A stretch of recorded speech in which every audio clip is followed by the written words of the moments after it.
You are watching programming from the East-West Center in Washington, D.C.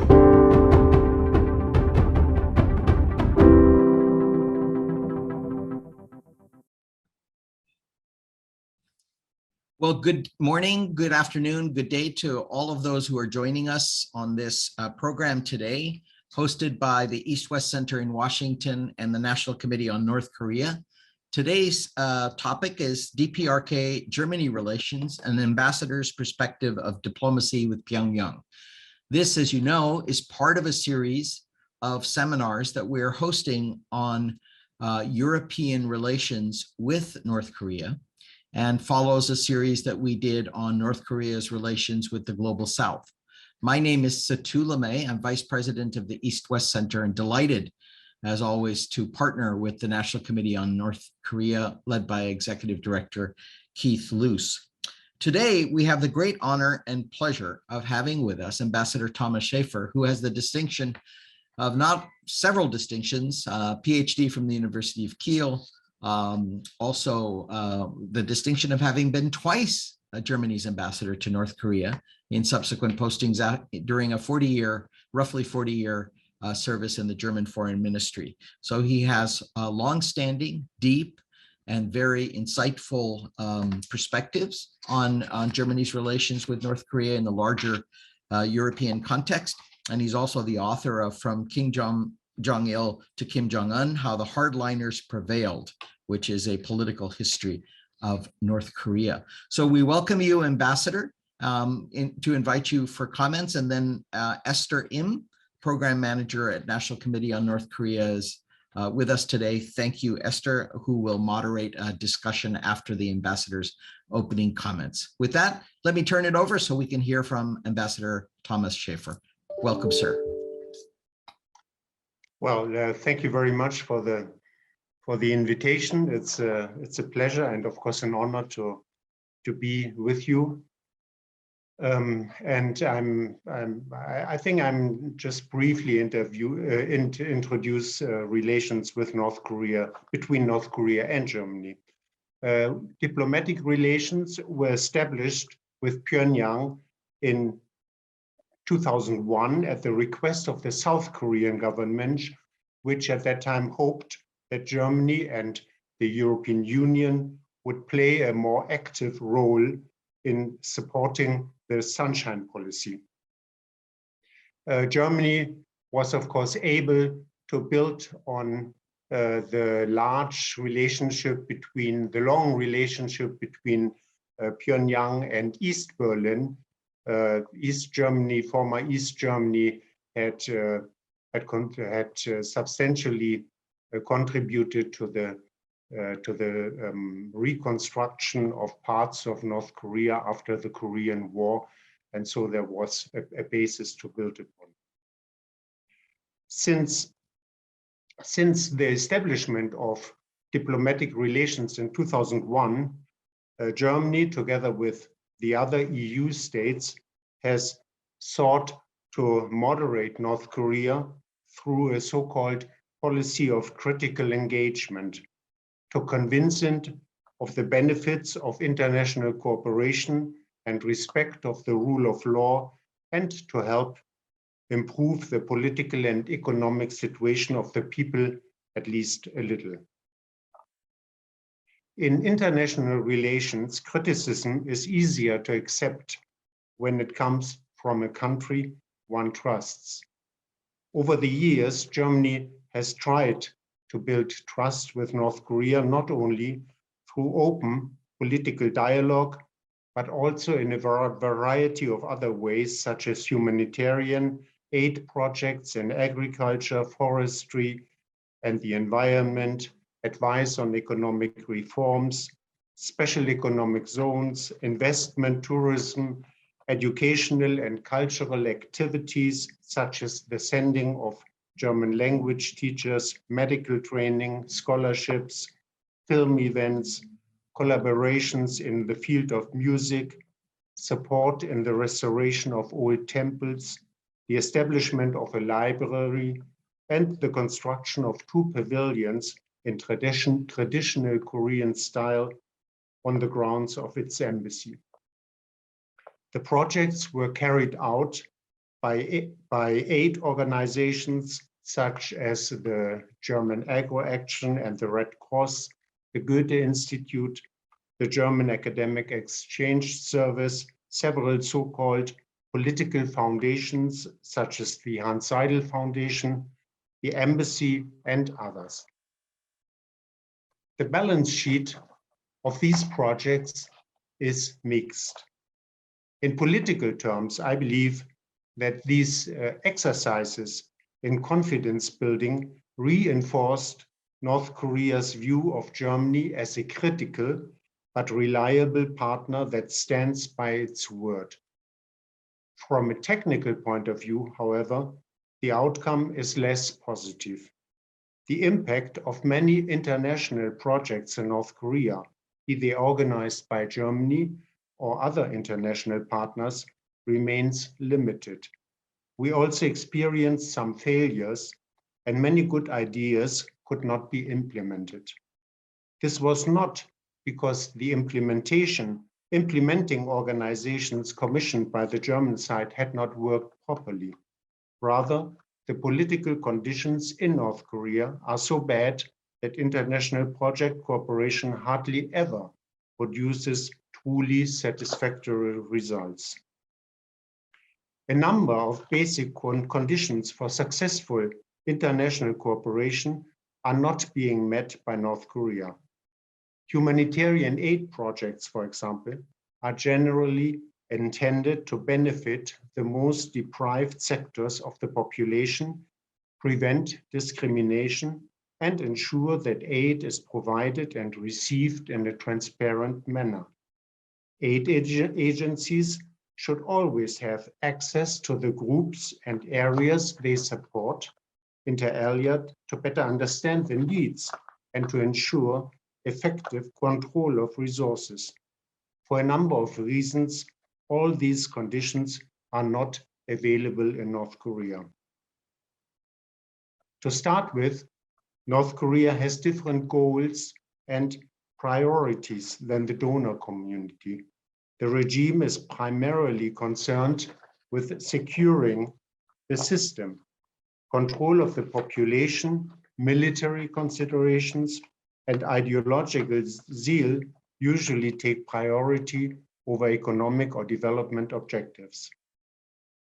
This explains the adherence to a notoriously inefficient economic system, the resistance to any real reforms, the construction of economically nonsensical prestige projects, and the preferential treatment given to Pyongyang to the detriment of the rural communities.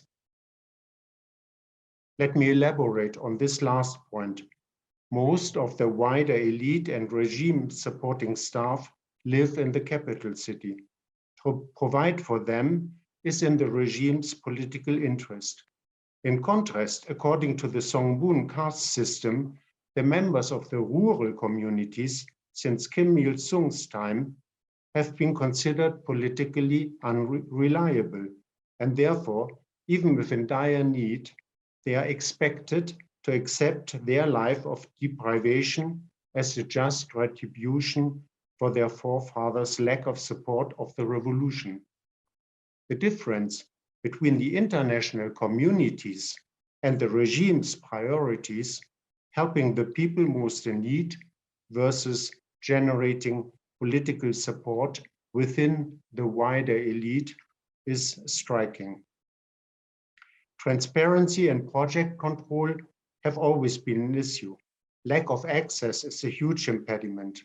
North Korean information and numbers are notoriously unreliable, as you all know. So I believe that not only Germany's, but the international community's policies has not achieved its goals in the last, its main goals in the last years. That is contributing to build trust for the North Koreans and to moderate the North Korean regime. Nowadays, on the contrary, North Korea is even more radical than it has been 20 years ago.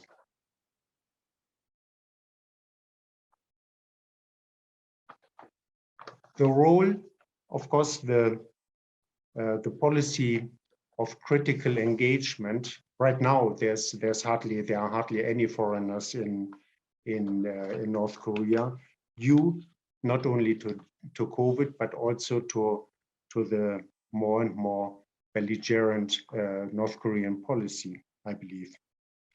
Now, and that has led to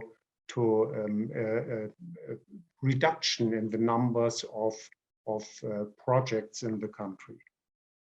So what is the role of the German embassy now, and of other embassies? Now, I believe that right now, perhaps even more so than in the past, one of the crucial challenges is to obtain a better understanding of the policy discussions within the North Korean leadership, that is about divergent objectives, contents, and methods, the leading circle's power structure, the relative importance of different strains of thought, and the way policies are being advocated and decided within this circle.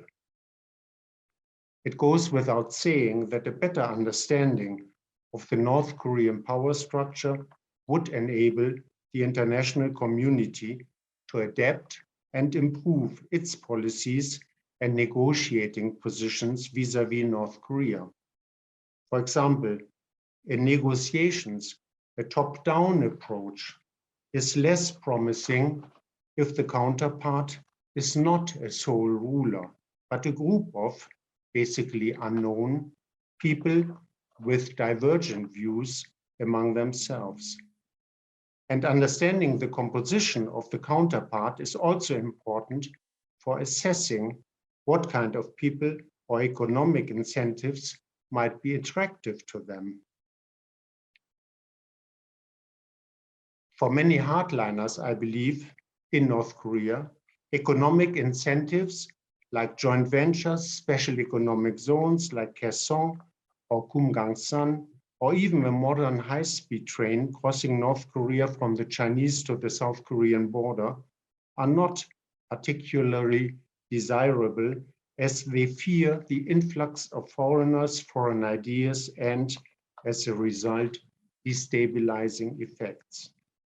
So I believe it is very important to have embassies on the ground in North Korea. And I think that is the primordial role of the German embassy right now, especially taking into consideration that countries like the United States, South Korea, and Japan do not have embassies or people on the ground there. Embassies are important to understand what is happening the country. It is important to not only analyze written information, what is published, what is being published in North Korea, but it is important, of course, also to use every opportunity one has to talk with North Korean officials about these statements.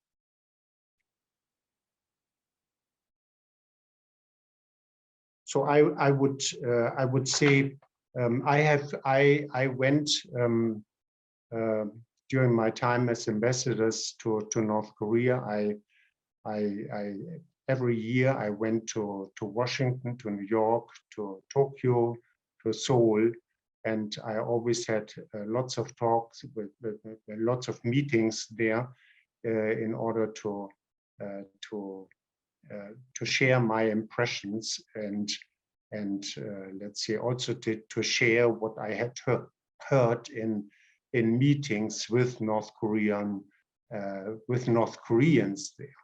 And other ambassadors did the same thing, and I think this is extremely important. Stephen Biggan, and in one of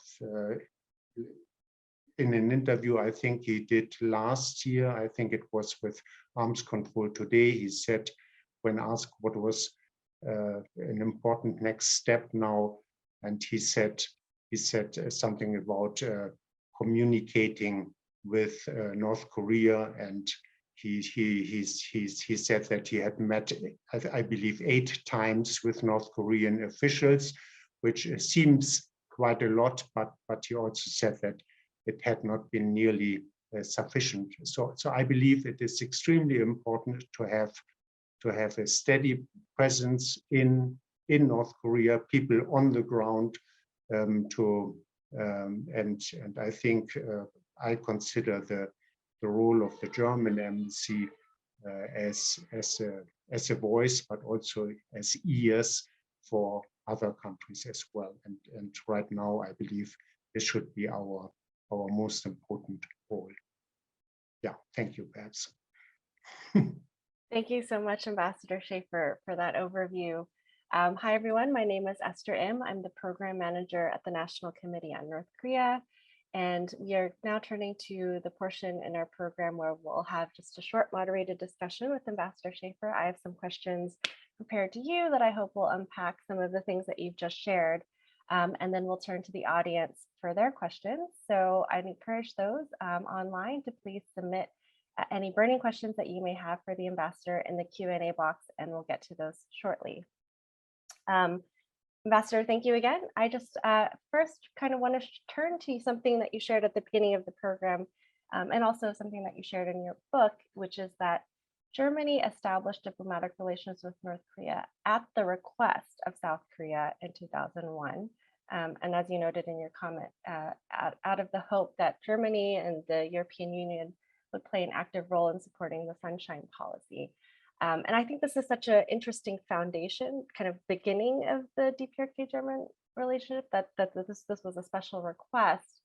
And throughout the series that we've been featuring European-North Korea relations, I've been really interested to hear how European countries have been navigating these bilateral relationships between South Korea, the United States, who have kind of much stronger and strategic interest on the Korea question. And so I want to ask you, what role does Germany see itself playing within these diplomatic dynamics, and how has it changed over the years since 2001? Okay, yes, of course, at that time, Germany was not the only European country that established relations. UK did, for example, did as well, and also opened an embassy there. In total, as you know, there were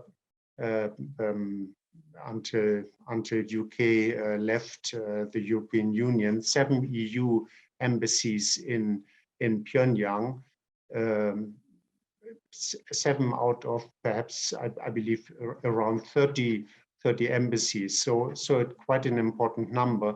The others were Poland, Czech Republic, Bulgaria, Romania, and Sweden. And so largely embassies that had a long traditional relationship with North Korea. Now, one thing about Pyongyang is that information gathering is much more difficult, as you know, than in other countries. And another thing is that the number of embassies is very limited. There are few foreigners, few NGOs, a small, or taken all together, a small United Nations system, and so information sharing among these few people is very important, and it is also very intense. We, as Europeans, all donors met weekly, but the European embassies also met at least once weekly in a special room we had, and we concentrated very much on trying to understand what was happening in the country. That is, that is, there are few organizational questions to discuss in North Korea, but it really concentrates on information gathering and information analyzing, and that is a quite unique part of our relationship. Another quite unique part is that the European embassies very often write joint reports and send them to Brussels.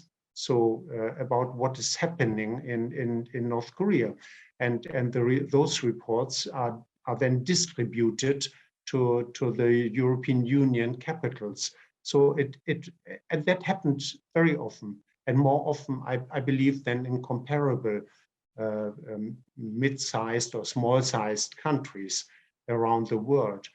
And so this forced us to the European embassies to a very intense and very fruitful, I believe, cooperation.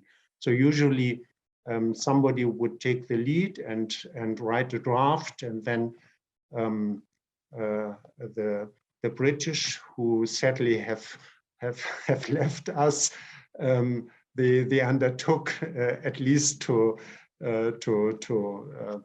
correct our numerous, in my case, numerous mistakes, and then but all embassies then discussed these reports, and I believe the results were actually very satisfying, and I believe that the European capitals in as a whole got quite a lot of information, and more information than they would have gotten via only their own reporting by their own embassy.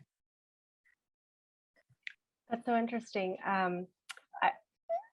I'm curious, in the book you mentioned how sensitive it could be dealing with your interlocutors as you kind of met with people in Pyongyang and traveled the country for this information gathering. And in one instance in your book, you share how one North Korean interlocutor asked you not to ask tough questions. And so I wonder if you could expand on that, and any lessons you learned about how to engage productively with your counterparts in North Korea, especially as you noted in such a regulated information environment where there are specific, not tricks, but strategies that you use to try and figure out the best way to gather such kind of information. Well, yeah, of course, of course, while living there and for a long time, of course, one starts getting to know people, and one in North Korea, I think one basic precondition one has to accept is that one should regard his or one's interlocutors as let's say part of the system, yes, but also as victims of the system, because they have always all been thrown into a situation that they didn't choose, I guess. When I saw Kim Jong-un for the first time in person, that was, I believe it was beginning of 2014, at a basketball game with Dennis Rodman, and I was sitting quite close to him actually and watching him during that event, and he simply seemed happy, you know, and a young man and excited because his idol was there, and so just giggling and happy, and I thought at that time, oh gracious, did this guy really want to be in this awful position he is now, or did his father force him to be there?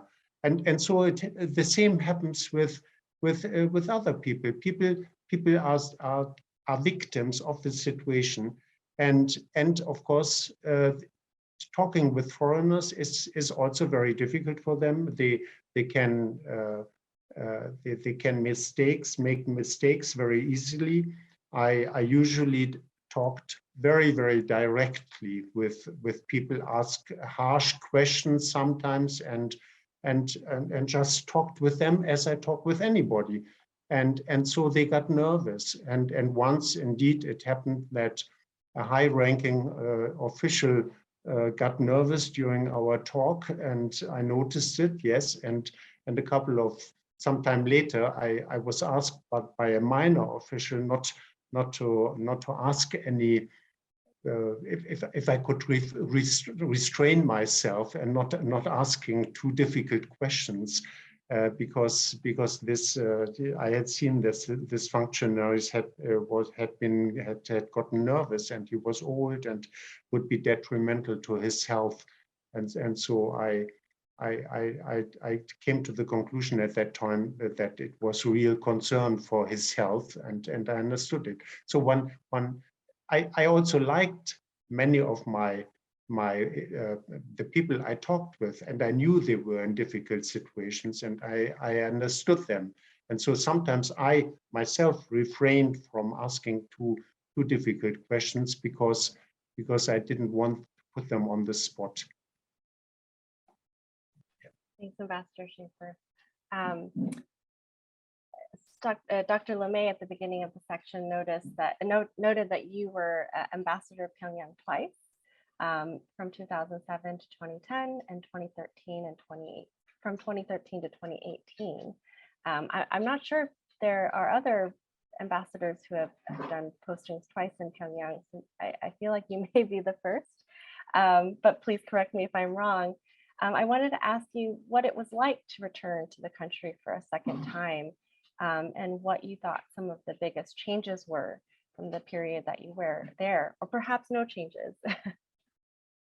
Well, I'm not sure whether there have been others twice there, but of course there have been others that have been to Pyongyang twice, perhaps not as ambassador, but as deputy. For example, the Russian ambassador, who's probably, or for me, who's a real expert on North Korea, and who knows a lot, of course, and he was deputy during my first time as ambassador, and I knew him then. Then he went back to Moscow, I believe, and he was, when I came back, he became, later on, he became ambassador. So there are people that are more knowledgeable and have stayed a longer time in North Korea than I have. As to the,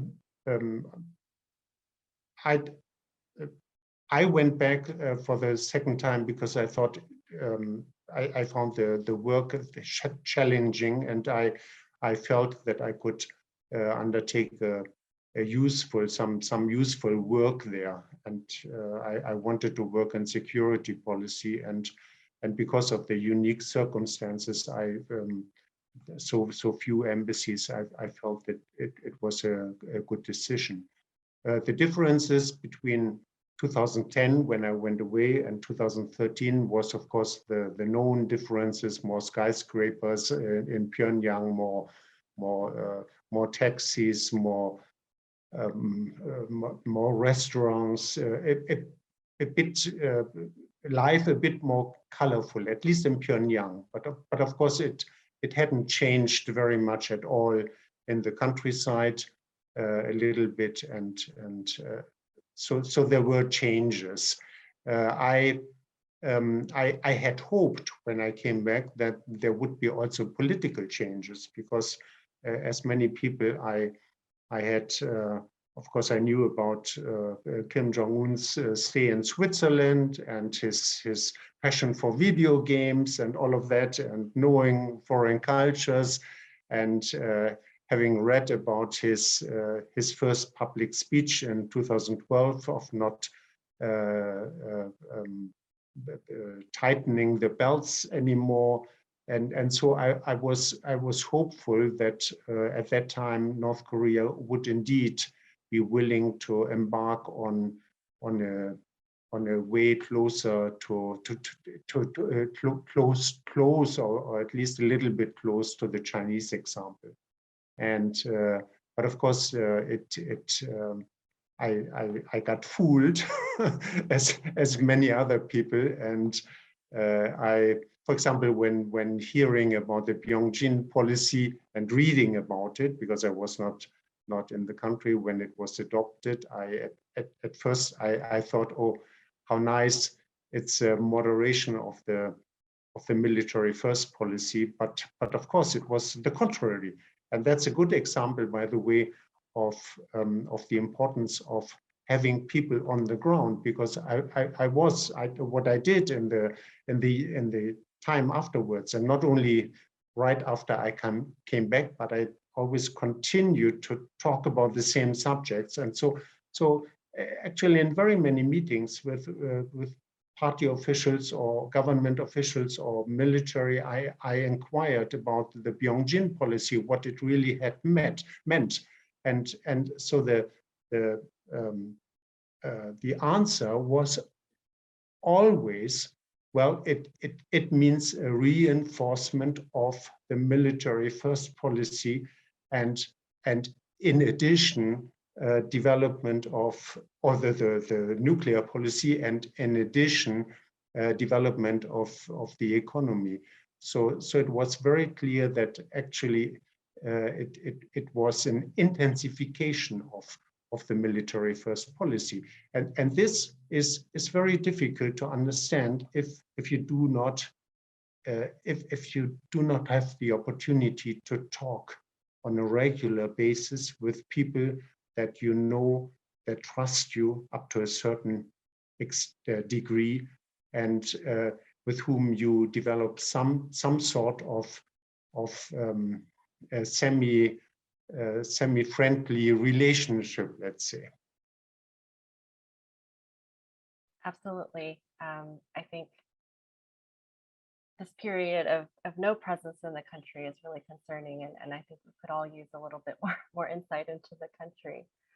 Ambassador, I want to turn very briefly. I have a few more questions, and I see that we have a bunch of questions queuing up in our audience questions. I don't want to take up too much more time, but I just have a few more questions, and I wanted to ask you, pivoting a little bit, German reunification seems like an obvious point of shared interest and discussion between Germany and North Korea.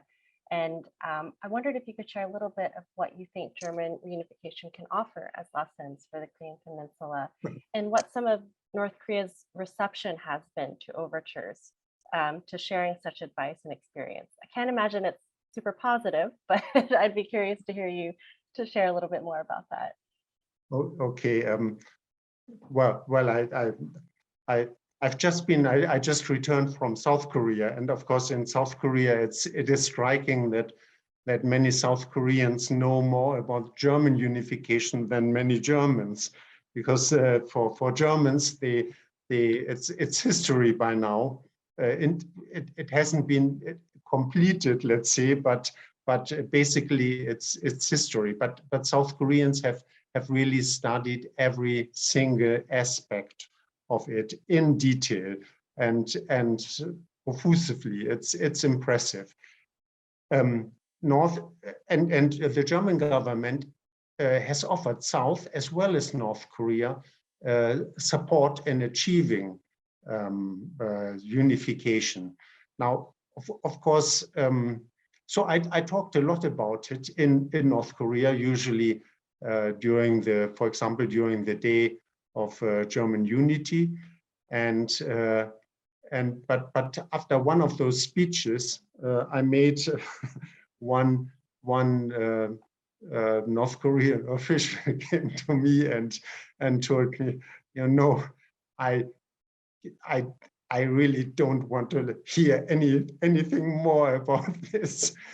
And then he said, and I asked him, well, and why not? Of course, I knew of course. And then he said, well, you know that we see ourselves in the role of the former East Germany, and being absorbed by the South, as East Germany was absorbed by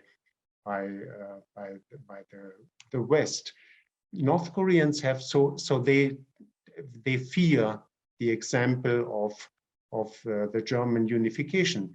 And they fear, for example, what happened in the manifestations in East Germany, and when the East Germans they went to the streets when there was still an East German communist government, and one of their slogans was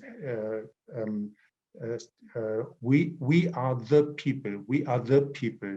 So it's us who have to decide, and not you government. And but from one day to another, it changed from we are the people into we are one people. And that was the point when many East Germans simply wanted to reunite with West Germany, because they had understood that it was the fastest way for them to get a better life. And that is one element that the North Koreans have as well studied very well, and they fear. It's the same with the Arab Spring and with any evolutionary processes that involves masses of people and street demonstrations, etc. So they don't like the unification. They have their own model, and which I think has been more prominent and has risen in the priority of different political objectives in the last 10 years during Kim Jong-un's reign, and that is Korean unification, but according, of course, to their terms. Thank you, Ambassador Schaefer. I have one final question, and we'll turn to the audience. Switching a little bit gears, I note that you were in Pyongyang when the Ebola pandemic occurred in 2014, and North Korea at the time responded rather excessively by closing its borders and restricting travel inside the country. And I wonder if you could comment on that experience and some of the parallels to the current COVID-19 pandemic. Obviously, COVID-19 is a much higher threat to North Korea than Ebola was at the time. But I do think there seems to be some common elements, perhaps. And I think, as you noted, the desire by hardliners in the country for greater control and expulsion of foreign elements in the country. What do you think the current situation says about the leadership priorities in the country, especially now that so many foreign and international staff have left the country? Ebola, the outbreak of Ebola in West Africa was in 2014, yes. And so what North Korea, there were no known cases of Ebola in South Korea, nor China, nor Russia. That is the adjacent countries, the direct neighbors, and the only neighbors with which North Korea was trading directly, really. But in spite of that, North Korea closed its borders, more or less closed its borders for about 4 months in the winter of 2014-15, and people who were allowed in had to undergo a quarantine of about 30 days, I believe it was, and we that meant for us, for the embassies, that we really couldn't go to Dandong anymore to buy food, or to Beijing to get cash, and so it made our lives much more difficult, as it made life more difficult for North Koreans, of course. We heard later on that the decisions about these shutting off the country for quite a long period of time had been undertaken by a committee on Ebola, a high-ranking committee, and we also heard that there had been a majority and a minority, and in the beginning the majority was in favor of shutting off the country, of closing the borders. The minority was against it because of the economic costs.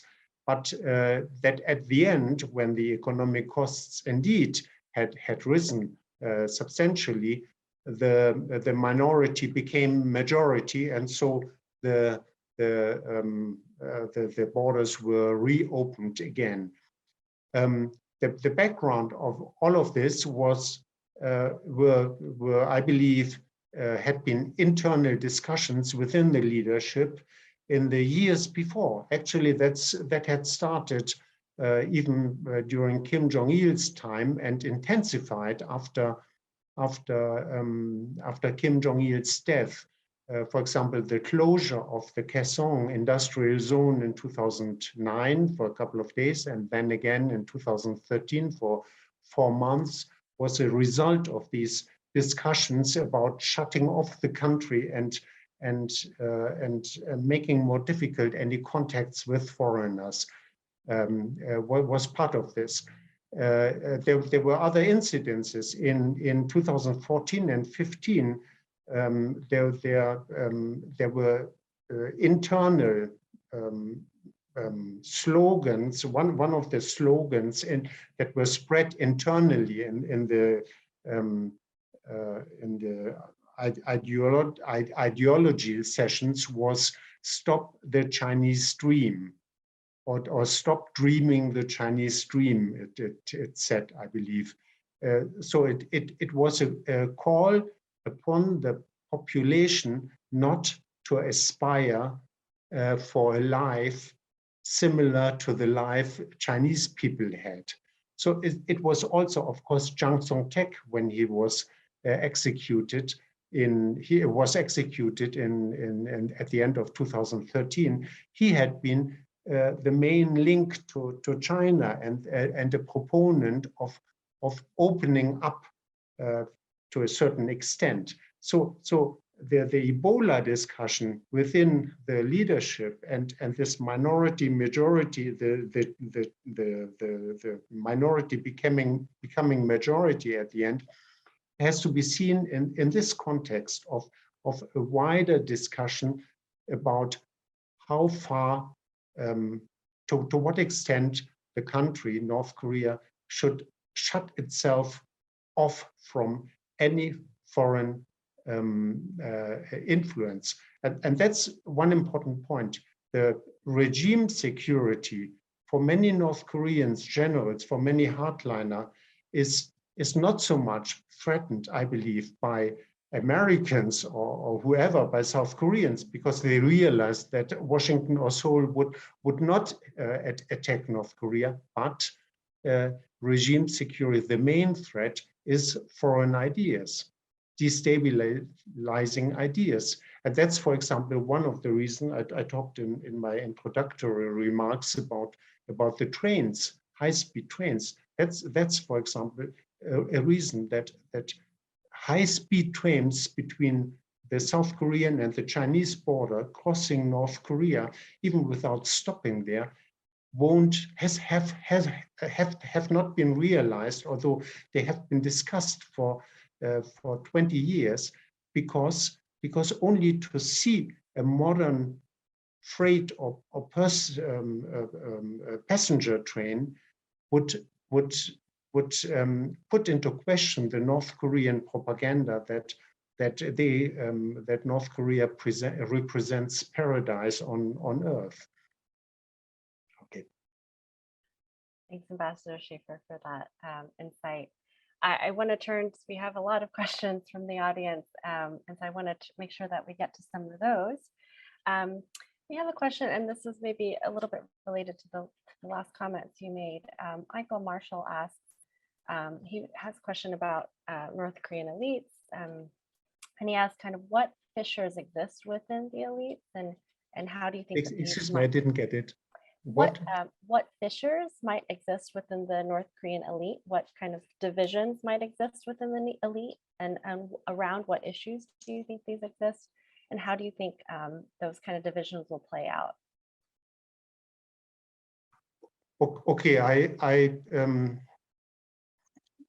now I left the country in 2018, so I do not, I wouldn't really want to comment on the current situation. I simply do not know, or I know as much as other people, or somebody who reads newspaper knows about it. And what I'm saying, what I can talk about is the time up to 2018, and I believe it was quite clear that there were different opinions regarding the policy towards South Korea, foreign policy in general.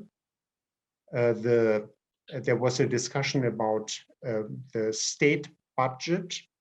Mainly the question of how much money should be spent on the military, but also a question, a discussion about that is a common topic, has been a common topic in socialist countries, about heavy industry against light industry spending.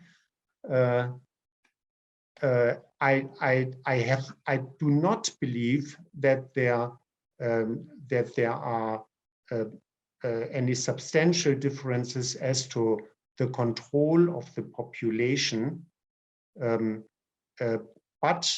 I think they are all Stalinists, and they all want to maintain the regime, but there are differences as to the extent of market economy elements that should be permitted. For example, the number of markets, the restrictions markets have to undergo, that, for example, linked to agricultural policy. I believe there were also differences that some people in the leadership wanted greater liberties for rural communities or farmers, private farmers, to sell their produce on privately, and so but others were against it, and because any uptick in market activities, of course, is potentially destabilizing, and so I believe that from watching all these discussions in the leadership, and one could actually recognize that there were discussions and different opinions in the leadership. They took place starting in 2008. No, they took place even before that, during Kim Jong-il's time, but they started after, they intensified after Kim Jong-il's stroke in 2008, because he was politically weakened, because he had to provide for his succession. And then they intensified again after Kim Jong-il's death, end of 2011. And then we had some clashes in the leadership. The most notorious one, of course, Jang Song-tak's execution, until about the end of 2015, and now the party congress, the seventh, I believe it was the seventh party congress in 2016, which reaffirmed this very conservative worldview concerning a range of topics, and so it for me it marked the victory of the hardliners in the leadership, and since then I really have not detected any sign of major dissent in the leadership anymore. As to Kim Jong-un's role in all of that, I believe that up to 2015, he appeared at least quite weak, and I think it was remarkable that actually there appeared to be no consistent policy in several regards, and that is nobody who steered the ship really. But it was quite clear to me that it seemed quite clear to me that there were different factions within the leadership that were fighting each other and actually wanting to go into different directions, and that Kim Jong-un, at that time at least, did not indicate in which direction the ship should be going. And as to talks with leadership people again, the one remarkable thing is that actually high functionaries from time to time admitted that there were controversies in the leadership, and that they were not pulling on in the same direction. So it's yeah. But as I said, as I do not know what the situation is right now. It might be that Kim Jong-un has strengthened his position. It might be that he has not. I have no idea. Thank you, Ambassador Schaefer. I encourage others, if you haven't already, to definitely check out Ambassador Schaefer's book. We talked a lot about some of these internal dynamics.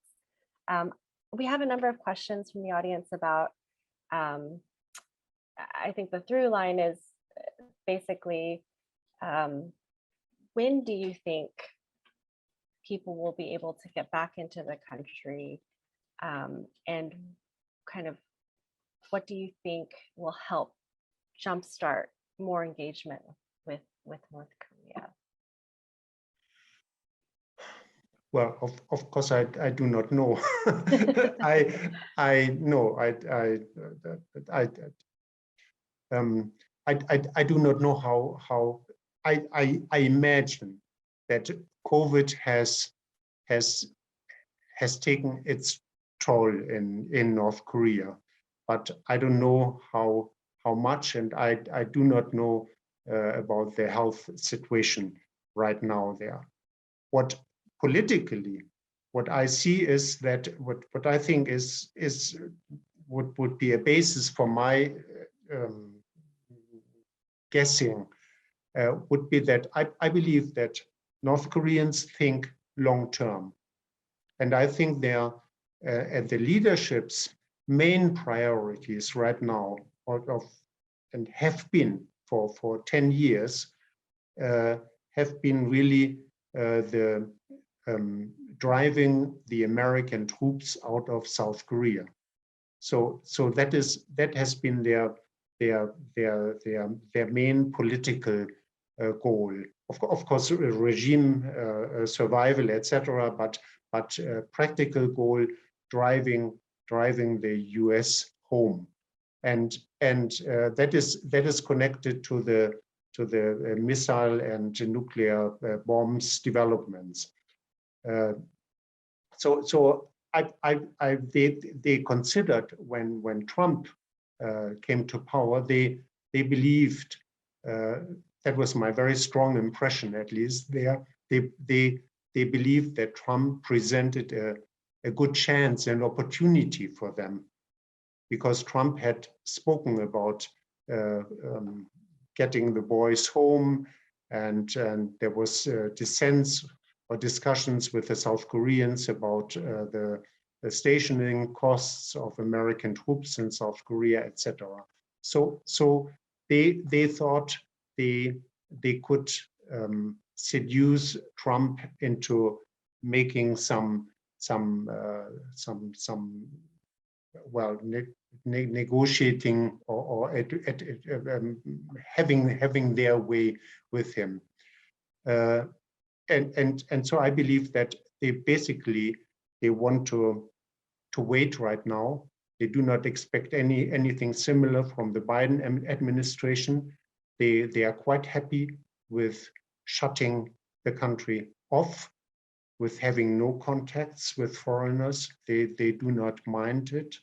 They think they can live for themselves, and so they wait until if in 2025 we will have Trump again as president, or a Trumpist president whose thinking is similar. might be similar, and then they might undertake another serious effort to split South Korea from the United States and advance their goal of getting rid of the US troops on the peninsula.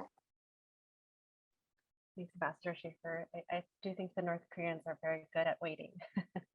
We have a question from Mr. Frode Maring, who is the UN resident coordinator for the DPRK. And he asks, he notes in your book that you say project cooperation hardly ever produces satisfactory results. And so I do not, sorry. So apologies, my mic might be a little bit muffled, but Mr. Frode Maring, who is the UN resident coordinator in the DPRK, asks, what can UN agencies on the ground and DPRK do to make a positive change? And what do you think overall the UN presence can do to diffuse tension? Do you think it is meaningful for the UN to engage at the field level? Look, it depends on the first of all, I believe any presence of foreigners, that is liberty and democracy minded foreigners in North Korea is helpful, of course, and of course helping people in need is always is a good thing, basically. For United, one problem with humanitarian aid of all donors is to establish how the conditions on the ground really are.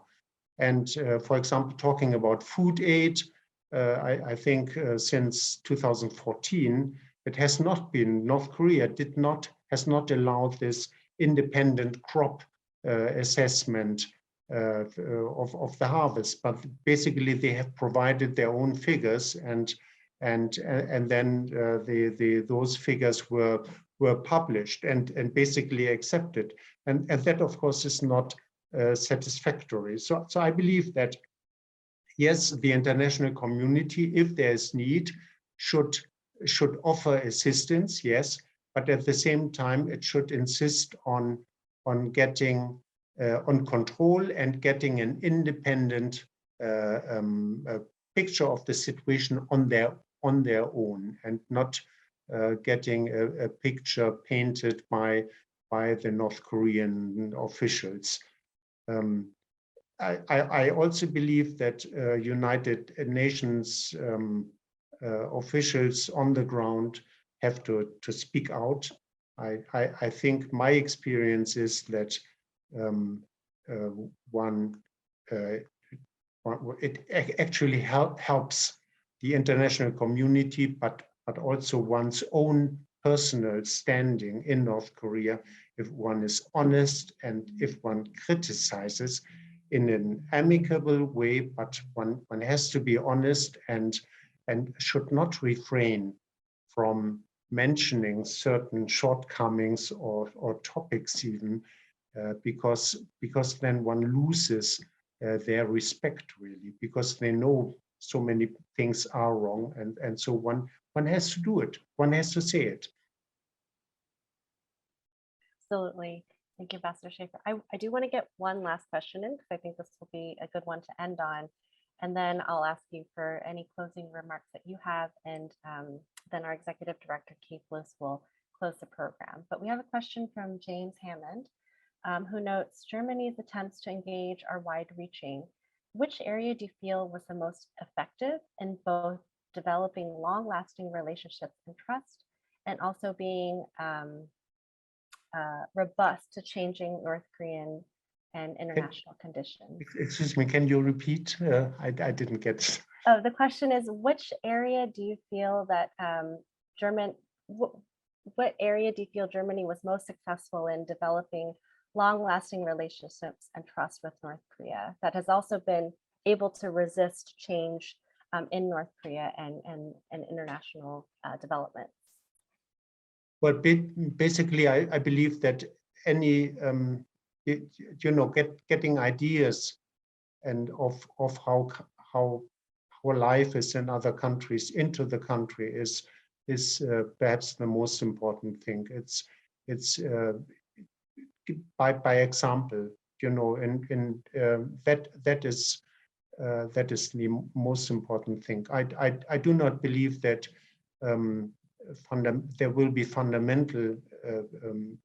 be a fundamental improvement of the situation of the people in North Korea without a change in political thinking. I'm not talking about the regime change, but I'm talking about modifications to the regime, allowing more freedoms, more personal freedoms for the people.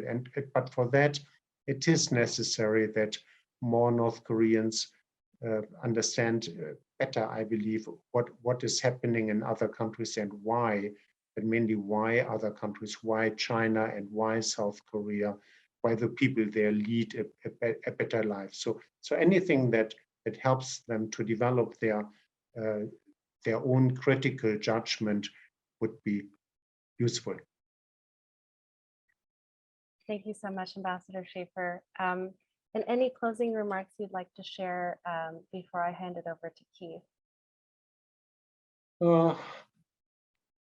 No, I believe that really my personal passion is about understanding North Korea, and I think we have so many North Korean experts and people studying seriously North Korean affairs. I think one should sometimes basic assumptions have to be questioned. For example, this assumption, and one should always one should not assume that things that are widely being assumed. For example, I don't believe this story about a monolithic country under one leader. I think if this question, for example, would be discussed more often, it would be helpful for a general understanding of North Korea. Ambassador Schaefer, thank you so much for being with us today. This has been a phenomenal event in terms of the number of people who attended, as well as your outstanding delivery and your background. I just want to thank you because you, in fact, did serve in North Korea for quite a while, but your ongoing contribution toward better understanding of North Korea is almost as important as your time in the country, especially given the fact that the outside world is cut off, and we are now witness to an escalation of tensions on the peninsula, part and due to the upcoming North Korea nuclear test, and also part in due to the strategy of the Yoon administration to promote the decapitation of leadership and the kill chain philosophy. And so things are getting more exciting on the peninsula. And it's a reminder that we need to better understand the dynamics, North and South, and you are an important part of that process. So thank you. I was pleased that Esther held your book up a while ago. For those who've not had a chance to read your book, I found it to be a very practical read. It's unique in that this is a book about North Korea written by someone who's actually been there, who has direct experience and on-hand analysis. So thank you for that. I'd like to thank Esther for moderating today, my colleague Marissa McPherson. I also like to again thank Satu Lemay, Ross Tokala, and their colleagues at the East-West Center for the ongoing collaboration we have with this North Korea in the World series. Thanks to the audience, and with that, our program is concluded.